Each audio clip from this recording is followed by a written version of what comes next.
solve stresses in 3D space. Now 3D space में हम वही मेथड्स यूज़ करते हैं जो हमने पहले देखे थे 2D के लिए, कि मेथड ऑफ सेक्शंस और मेथड ऑफ जॉइंट्स, एक्सेप्ट इसमें जो फोर्सेस को हम देख रहे होते हैं, मोमेंट्स को, उसको हम वेक्टर्स में कन्वर्ट कर लेते हैं using Cartesian coordinate system. Vector position vectors को यूज़ करते हैं, यूनिट वेक्टर्स को यूज़ करते हैं. Now one thing to remember here is, जिस तरह उसमें 2D में हमारे जो जॉइंट्स पे यूजली हम पिन जॉइंट्स यूज़ करते हैं, 3D में हम पिन जॉइंट की जगह ball and socket joint use करते हैं, जिसमें हमारे पास फोर्स के 3 रिएक्शंस आते हैं, एक्स वाई और जेड में, और मोमेंट्स का कोई रिएक्शन नहीं होता. तो इस प्रॉब्लम को हम पहले देख लेते हैं. इसमें हमारे पास पॉइंट ए और पॉइंट बी पे 2 फोर्सेस हैं एक्सटर्नल. हमने बाकी जॉइंट्स, बाकी पॉइंट्स पे देखना है कि क्या कंडीशन है, क्या फोर्सेस हैं, उनकी क्या वैल्यूज़ हैं, उनकी क्या नेचर है. So let's solve this. सबसे पहले हम देख लेते हैं इस जॉइंट ए को देखते हैं ना. जॉइंट ए पे हमारे पास कितनी एक एक्सटर्नल फोर्स आ रही है 4 किलो न्यूटन्स की, एक ए सी की फोर्स आ रही है, ए ई की फोर्स आ रही है, और ए बी की फोर्स आ रही है. तो इसमें जब मैं इसकी फ्री बॉडी डायग्राम बनाऊँ तो it will be pick something like this. और इनको जब मैं अपने वेक्टर फॉर्म में लिखता हूँ तो ये हमारा इस तरह से बन जाएगा कि फोर्स P जो है that is basically along the Y axis, along the negative Y axis. A C जो है अलोंग दिस, वो नेगेटिव जेड एक्सिस में जा रही है. ए बी जो जा रही है that is along the Y axis. और ए ई जो है उसका हम यूनिट वेक्टर निकाल के उसकी डायरेक्शन निकाल कर लेते हैं, देख लेते हैं. ये इसी डायग्राम के बेसिकली ये वेक्टर फॉर्म बन गए. तो पहले हम यू ए ई निकाल लेते हैं. उसके लिए हम देख लेते हैं कि पॉइंट ए और पॉइंट ई की क्या कोऑर्डिनेट्स है. अगेन क्लास, ये जो हमने डायरेक्शंस लिए हैं ये अभी के लिए आर्बिट्रेरी ली हैं, except for this 4 kilo Newton's force. इसके अलावा हमें बाकी तीनों की डायरेक्शन नहीं पता, तो हमने शुरू में आर्बिट्रेरी ले ली हैं. बाद में हम देख लेंगे कि ये करेक्ट होनी चाहिए या नहीं. सो फर्स्ट हम unit vector of A E निकाल लेते हैं. हम ये अज्यूम के फोर्स जो हमारी ए से ई की तरफ जा रही है, टेंसाइल फोर्स. तो ए के जो कोऑर्डिनेट्स हमारे पास ये बन रहे हैं, ई कोऑर्डिनेट्स ये बन रहे हैं. इनकी मदद से हमने position vector R A E निकाल लिया, उसका फिर मैग्नीट्यूड निकाल लिया. And then we divide the position vector with its magnitude to get the unit vector. और यूनिट वेक्टर के को जब हमने फोर्स के मैग्नीट्यूड से मल्टीप्लाई कर दिया, जो कि भी हमने फाइंड आउट करना है, तो हमारे पास अब फोर्स जो है वेक्टर फॉर्म में कन्वर्ट हो गई. नाउ देन उसके बाद हम सिग्मा एफ इक्वल्स टू 0 करते हैं, तो हमारे पास ये इक्वेशन बन जाती है. बेसिकली इन सब को आपने ऐड कर देना है. फिर इसी तरह हम स्पेसिफिक कोऑर्डिनेट सिस्टम में करते हैं. सिग्मा एफ एक्स में हमारे पास सिर्फ ये इक्वेशन, ये वाली वैल्यू आ जाएगी. इससे हमें पता चलता है एफ ए ई जो है वो 0 है. एफ वाई में हमारे पास ये सारी टर्म्स आ जाएंगी. तो हमारे पास एफ ए बी की वैल्यू आ रही है 40 Newton's. And since this is a positive value, तो हम कह सकते हैं कि हमने एफ ए बी की जो वैल्यू इनिशियली की जो डायरेक्शन इनिशियली एज्यूम की थी वो करेक्ट थी. एंड इसी तरह एफ ए सी ई की वैल्यू हमने निकाल ली, तो वो भी 0 किलो न्यूटन आ गई. देन हम जॉइंट बी पे मूव करते हैं ना. जॉइंट बी पे हमारे पास 5 फोर्सेस आ रही हैं. एक ये 2 किलो न्यूटन्स की फोर्स आ रही है, एफ ए बी आ रही है, बी ई आ रही है, बी सी जा रही है, और बी डी जा रही है ना. अगेन बी ए बी की वैल्यू हमने निकाल ली थी. And this was a tensile force 4, तो इसको हम एज इज लिख देंगे. ये पुलिंग फोर्स है. बाकी ये जो तीन फोर्सेस हैं इनकी हमने डायरेक्शन अज्यूम की हुई है. इसके कोऑर्डिनेट सिस्टम्स मैंने इस तरह से लिखे हुए हैं ताकि हम easily position vectors find out कर सकें. तो ये जो हमारे पास एक्सटर्नल फोर्स है ये बेसिकली नेगेटिव जेड एक्सिस में जा रही है. F A B is in the negative. Remember class, इस केस में ये एफ बी हम देख लेते हैं क्लास. हमारे पास पी फोर्स है 2 किलो न्यूटन, वो नेगेटिव के में जा रही है. एफ ए बी जो है ना, इस केस में चूँकि pulling away from the B है, तो ये from B to A directed है, इसलिए ये नेगेटिव वाई में हमने इसको इस तरह से लिखा है. इसी तरह एफ बी डी फोर्स जो है वो भी नेगेटिव के में जा रही है, नेगेटिव जेड एक्सिस में है। एफ बी ई और एफ बी सी इनके हम यूनिट वेक्टर्स निकाल लेंगे। सो यूनिट वेक्टर्स हमने पहले बी सी का निकाल लिया और बी ई का निकाल लिया, ये हमारे पास आ गए। इसके बाद हमने इन सब को ऐड कर दिया तो हमारे पास ये इक्वेशन बन जाती है। इसी तरह उसके हम जब स्पेसिफिक एक्सिस के अलॉन्ग इक्विलिब्रियम अप्लाई करते हैं तो हमारे पास एफ बी ई की वैल्यू आ गई, एफ बी सी की वैल्यू भी आ गई और एफ बी डी की वैल्यू भी आ गई। इससे हमें पता चल गया बी सी जो है कंप्रेशन फोर्स है और एफ बी डी जो है वो 2 kilo Newton's in the tension direction है और यानी पुलिंग फोर्स है, और एफ बी जो है वो 0 होगी। इसी तरह हमने अपना जॉइंट सी को जब किया,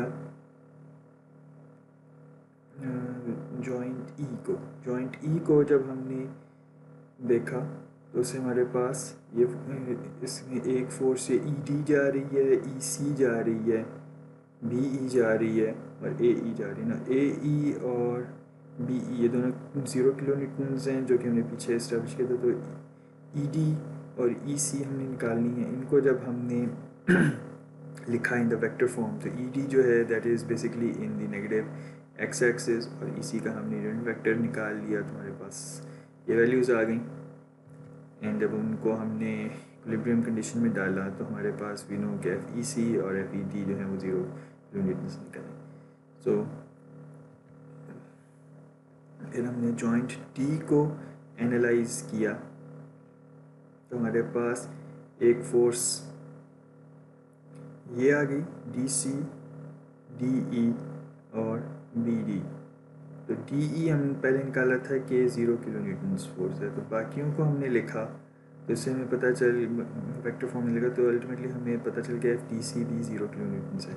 ultimately we get our answers like this. ये इसमें हमारे पास सारे मेंबर्स जो हैं उनमें फोर्सेस निकल आई हैं और उनकी नेचर भी हमें पता चल गया ना। Lot of these are zero force members जो कि स्टेबिलिटी प्रोवाइड करने के लिए या एडिशनल लोडिंग को काउंटर करने के लिए हैं, तो उसके 0 किलो न्यूटन्स फोर्स निकलाई। इस तरह एक हमारे पास और एग्जांपल है जिसमें हमारे पास ये एक जैक है, गाड़ियों का जो जैक होता है उसके ऊपर एक 800 पाउंड्स की फोर्स आ रही है और हमने उसमें फोर्सेस निकालनी है basically B C, C D और बी डी में।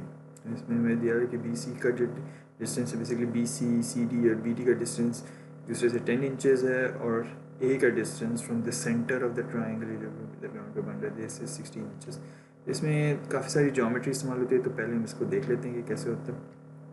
सो इसकी जब मैं फ्री बॉडी डायग्राम बनाता हूँ वी गेट दिस में, तो इसमें हमें एक एजम्पशन इधर दी हुई है कि हमने बी, सी और डी को as a ball and socket joint assume करना है और हॉरिजॉन्टल रिएक्शन कंपोनेंट्स जो हैं वो बी, सी और डी पे 0 इंडिकेट कर देंगे। तो इसका मतलब है सिर्फ एक हमने बी जो सिर्फ जेड डायरेक्शन में जो हमारे बन रहे हैं रिएक्शंस हमने सिर्फ उनको देखना है। पॉइंट जी जो है this is basically at the centre of the triangle. इसकी मदद से हम देख लेंगे कि क्या हमारी रिएक्शंस हमारे फोर्सेस क्या बनेगी ना। इस केस में हमने ओरिजिन जो है वो पॉइंट बी पे लिया हुआ है, आप किसी और पॉइंट पे भी ले सकते हैं। You can take it at point G, you can take it at point Z और सी, बट उसके हिसाब से फिर आपकी वैल्यूज़ आगे पीछे हो जाएंगी बट आखिर में आंसर सेम ही आएंगे। सो अगेन ओरिजिन हमने इस केस में पॉइंट बी पे लिया हुआ है। पहले हम देख लेते हैं कि पॉइंट जी की जो हाइट है ये क्या निकलती है। तो सबसे पहले हमने देख लिया कि ये हमारे पास 10 इंचेस था, ये भी हमारे पास, तो ये हाइट हमारे पास जो ये आ रही है डी की वेल विद दिस लाइन वो आ रही है अबाउट 8.66 इंचेस। उसका ये जो एंगल हमारे पास बनता है 60 डिग्रीज बनता है। तो एच ये जो सेंट्रॉइड ऑफ द ट्रायंगल है वो ये एक ज्योमेट्रिक प्रॉपर्टी है। सेंट्रॉइड ऑफ द ट्रायंगल जो है वो बेस से अबाउट h/3 के हाइट पे बनता है, फिर h is the entire height of the triangle. तो उसका जो हमारे पास डिस्टेंस आ रहा है वो 2.89 इंचेस आ रहा है। इससे हम ये सारे बी, सी, डी और ए के कोऑर्डिनेट्स निकाल लेते हैं। तो ए जो है बेसिकली हाइट पे लाई कर रहा है एंड इधर से हमने पीछे की तरफ मूव किया X direction with -2.89 and then 5 inches in the y direction and 16 inches in the z direction. Point B जो of course जो origin पे है, point C जो है it is entirely in the y direction, तो ये इसका 0 10 0 आ गया, और point D जो है it is in the लो उसका z component is in the x y direction, तो ये negative x direction में हम -8.66 जो कि height of the triangle on the ground है उस पर मूव करेंगे, और 5 inches into the like this into the y axis. हमने बेसिकली फोर्सेस निकाली हैं FBC, FCD एंड FBD. तो लेट्स सी. ओके, सबसे पहले हम रिएक्शंस निकाल लेते हैं ना. रिएक्शंस में you can go for a vector approach as well, but इधर हमने थोड़ा सा टाइम सेव करने के लिए स्केलर अप्रोच यूज़ की गई. So the force, the moment about Y axis, उसमें अपना वाई एक्सिस के अलॉन्ग जो हमारी फोर्सेस जो मूवमेंट प्रोड्यूस करेंगी वो बेसिकली एक सी जेड जीरो हो जाएगी बिकॉज वो it lies on the Y axis.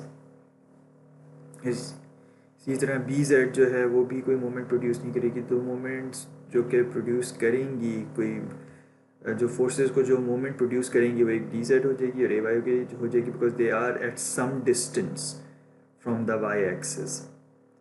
सही है. जो ये सी जेड और बी जेड ये बेसिकली वाई एक्सिस के ऊपर लाई कर रही हैं, तो इसलिए ये कोई रोटेशन प्रोड्यूस नहीं करेंगे. बट डी जेड और एफ ए ये दोनों फोर्सेस वाई से थोड़े से डिस्टेंस पे, इसलिए ये कोई ना कोई मोमेंट प्रोड्यूस करेंगे. डी जेड जो है it is producing a anti clockwise movement और इसका डिस्टेंस है from point D to this line, जो वाली लाइन है इधर तक आ जाता है विच इज़ 8.66.